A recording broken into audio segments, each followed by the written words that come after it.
Viral potret pernikahan meriah dua bocah SD di Madura. Orang dewasa di sekitar mereka tampak membawa hantaran.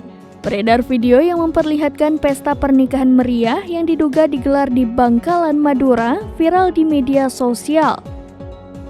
Dua bocah SD tampak memakai baju pengantin lengkap dengan riasan wajah.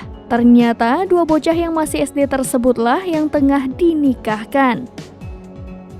Pernikahan ini pun langsung viral dan menjadi sorotan publik. Video yang memperlihatkan sebuah acara pernikahan namun bikin warganet tak habis pikir. Video itu viral di media sosial baru-baru ini. Video yang diunggah oleh akun Instagram @infomdr tersebut memperlihatkan jika acara pernikahan melibatkan sepasang bocah SD. Diketahui bahwa kejadian tersebut terjadi di daerah Bangkalan, Madura, Jawa Timur. Dalam video itu, acara pernikahan dihadiri oleh masyarakat dan tamu undangan.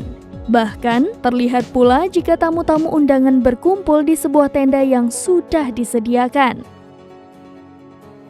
Dalam video tersebut, si bocah laki-laki mengenakan baju pengantin yang dibalut dengan bunga melati lengkap dengan peci. Sementara untuk bocah perempuan terlihat mengenakan baju senada dengan konde serta hiasan kepala. Keduanya berdandan layaknya sepasang mempelai dalam sebuah pernikahan. Bahkan di belakang mereka sudah banyak berdiri orang dewasa dengan membawa hantaran, yang mana diketahui jika kedua bocah tersebut menikah karena dijodohkan.